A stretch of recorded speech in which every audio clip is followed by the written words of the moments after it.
So imagine walking into your annual performance review, right? Right? You've hit like all your KPIs, your projects were on time, your code is totally flawless, and, your team absolutely loves you. Sounds like a pretty good year. Right. But then your boss slides this piece of paper across the desk and just says, you're fired. You didn't spend your $250,000 digital allowance. Oh, man. I mean, it sounds like a scene from some dystopian corporate thriller or something. It really does. Yeah. But, welcome to the deep dive. Oh. Because it is May 1st, 2026. And that scenario, it's not science fiction anymore. No, it's really not. Today, we are looking at this stack of brand new, just game-changing sources that essentially, well, they rewrite the rules of professional survival. Yeah, specifically, we've got our hands on this bombshell press release and this massive white paper that just dropped on April 20th. Right, from EON AI Ventures. Exactly. It's titled The Token Economy and the EON AI Fluency Theory. And it is a profound set of documents because it fundamentally redefines human capital. It really does. The white paper is backed by 5 massive independent data streams from just this past March of 2026. And the overarching message is clear, the corporate environment has completely transformed beneath our feet. Yeah, and our mission today is simple. Whether you are prepping to negotiate a raise next week, or maybe you're pivoting careers, or if you're just, fiercely curious about the future of work. Which we all should be. Right. This deep dive is going to decode the structural divide happening in the global labor market right now. Not in 10 years, but today. Okay, let's unpack this. The core premise of this white paper is that the workforce is officially splitting into 2 very distinct, entirely separate groups. Yeah, and the dividing line isn't about white collar versus blue collar anymore. That's over. Right. It's all about how you interface with artificial intelligence. So the EON AI fluency theory asserts that AI systems have evolved, way past being simple software tools. Like a spreadsheet or whatever. Exactly. They aren't just word processors. They are now these autonomous token-driven economies. Okay, token-driven economies. Right. And because of this, the way a company defines your value as a worker has completely shifted.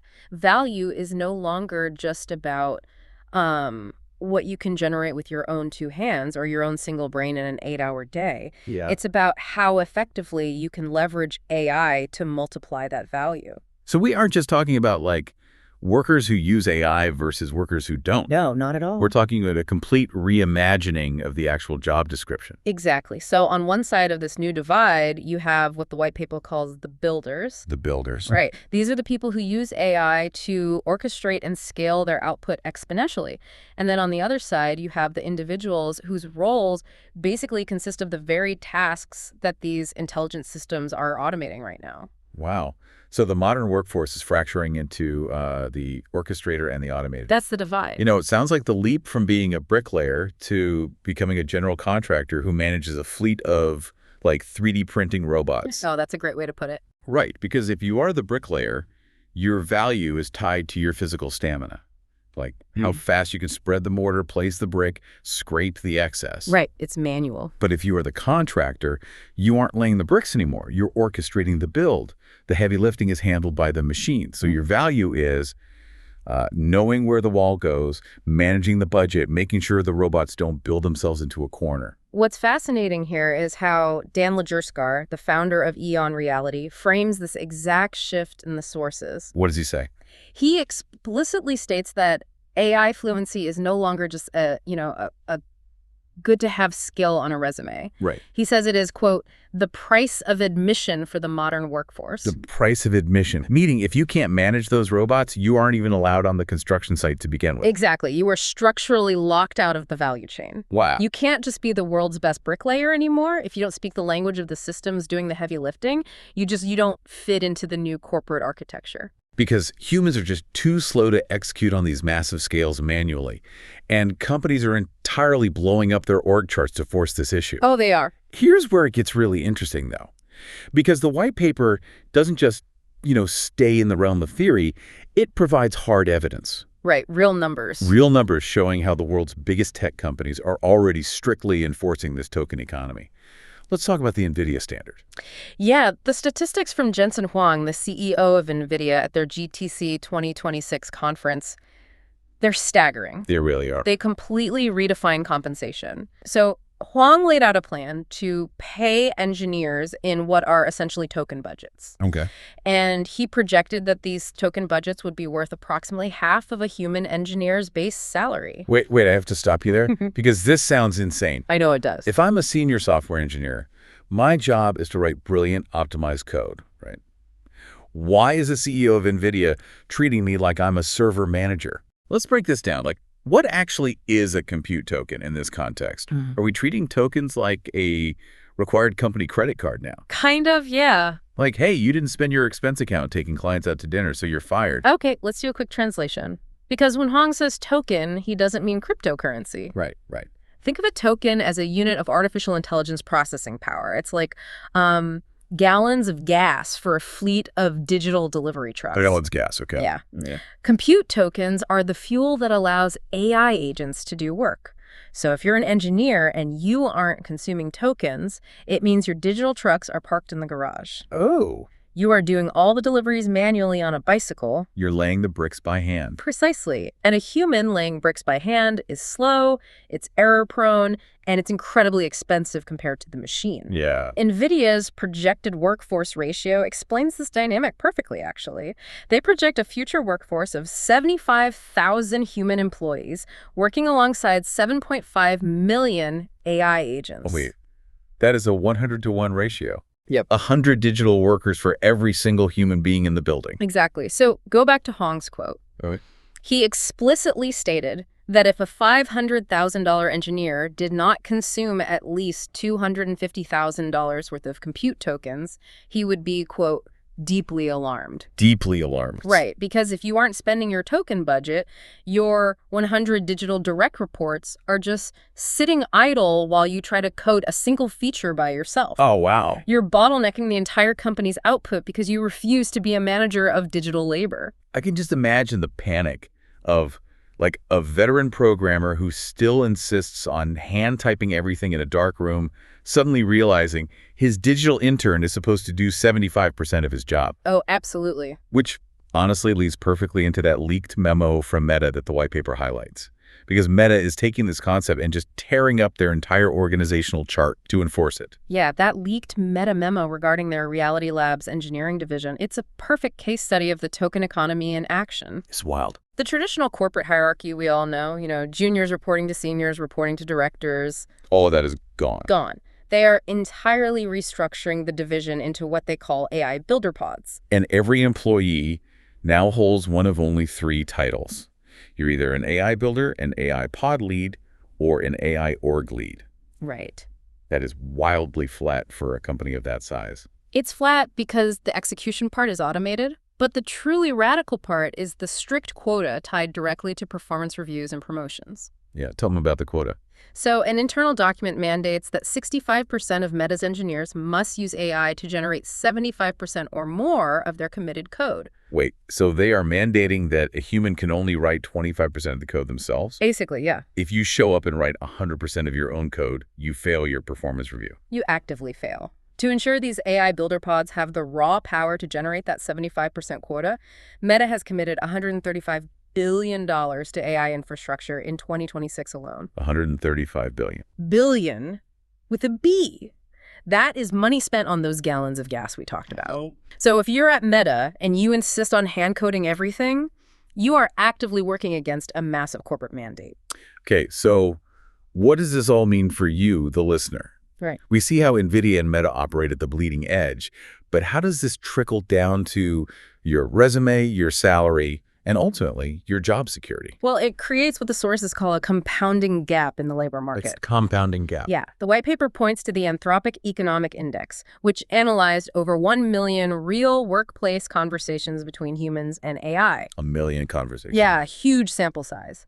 And they found that experienced AI users achieve a 10% higher success rate on complex tasks than newcomers. I'll be honest, 10% doesn't sound like a massive, insurmountable divide at first glance. It doesn't, until you look at the mechanism of how that 10% functions. Okay. The report emphasizes that this isn't a static divide, it's a compounding advantage over time. Right. So let's walk through a week in the life of 2 workers. On Monday, our AI builder figures out how to deploy an agent to automate her weekly reporting. Yeah. That saves her 3 hours. Nice. On Tuesday, she uses those 3 free hours to learn a new prompting framework, and that allows her to automate her data analysis on Wednesday. While the non-fluent worker is still, manually crunching the numbers on the weekly report, burning their own time and energy. Exactly. Every single week that a non-fluent worker delays learning these systems, the AI builder is pulling exponentially further ahead. Yeah. The builder's capacity grows, while the manual worker just remains capped by the number of hours in the day. It's like compound interest, but for human productivity. Perfectly said. And we are seeing that compounding productivity translate directly into huge salary premiums. The boom is real. Very real. The data the white paper pulls from Monster.com and Fast Company proves this. Between 2023 and 2025, AI skills listed on resumes literally tripled. They jumped from 3.7% to 12.8%. Yep. And the actual phrase artificial intelligence on resumes surged from 0.5% to over 6%. Because the labor market is a pricing mechanism, right? It aggressively signals what it values. And it highly values the orchestrators. Get this. Jobs that require just one AI skill currently pay 28% more. Wow. And if a job requires 2 AI skills, it commands a 43% salary premium. A 43% bump just for knowing how to speak the language of the machine. It's incredible, but the sources are also very clear that there is a severe dark side to this economic shift. Right, the bust. Exactly. The same forces driving those massive premiums for the builders are driving structural displacement for everyone else. The data from resume.org and layoffs.ifi paints a pretty brutal reality. It does. 55% of U.S. companies are planning layoffs in 2026. Over half. And of those companies, 44% cite AI as the primary driver for the headcount reduction. In just the early months of 2026, 71 technology companies had already laid off over 40,000 employees. Yeah.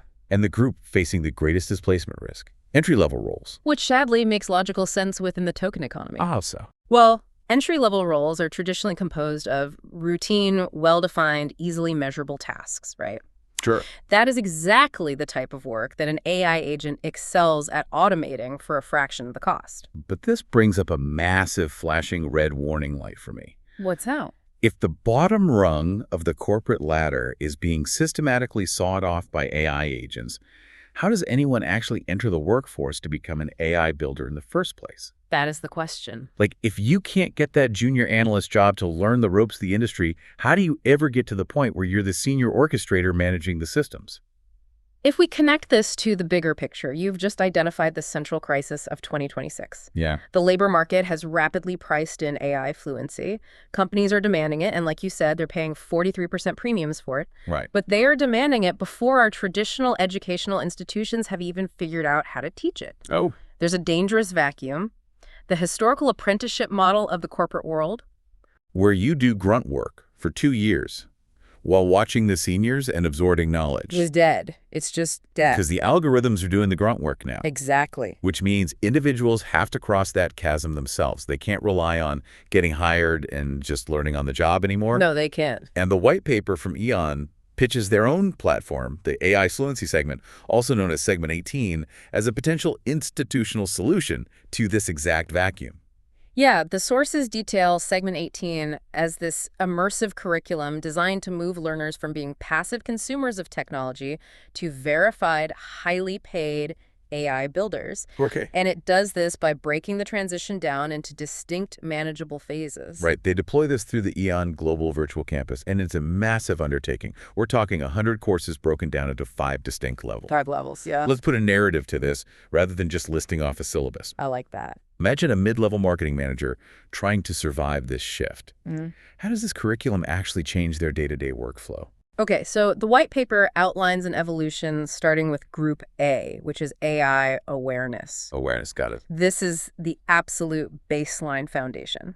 So for our marketing manager, this takes them from just reading headlines about AI to actually understanding what a large language model is and how it processes data. Okay. It's the bare minimum required to stop being intimidated by the technology. But awareness alone doesn't get you the 43% salary premium, right? Right, definitely not. The real aha moment happens in Group B AI collaboration. Yes. This is where our marketing manager stops using AI as a glorified Google search.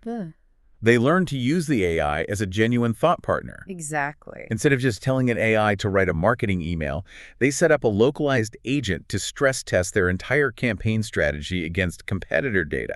They're collaborating, not just automating. And that collaboration builds the muscle memory needed for Group C AI orchestration. Orchestration. This is the heart of the builder competency. Our marketing manager is no longer just bouncing ideas off one AI.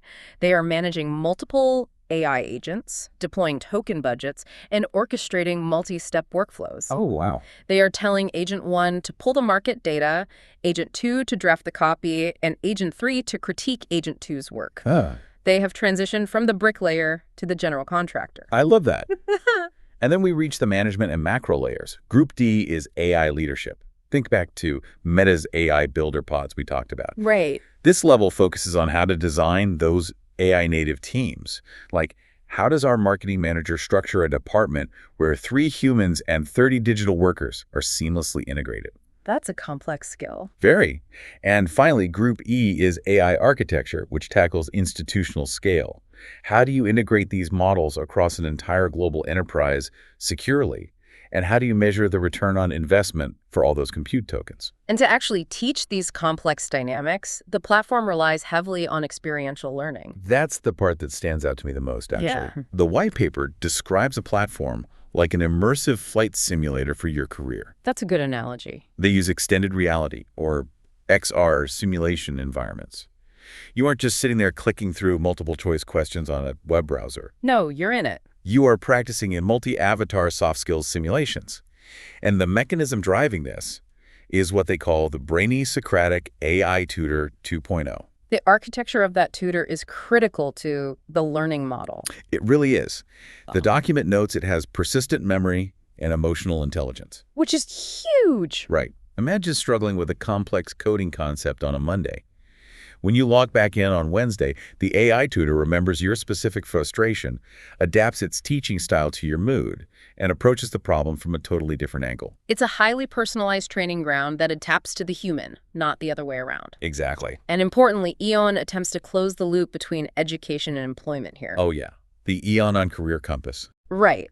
The platform includes the EON on Career Compass, which uses live job market data to connect the specific AI builder credentials a user earns directly to the real-world employment opportunities paying those salary premiums. So they aren't just training you in a vacuum. They are plating you directly to the employers demanding the skills. Yes. And to address the financial barrier to entry, because this stuff isn't cheap to build, the white paper outlines an impact share financing model. Which is really smart. It's only 1% up front with zero capital expenditure.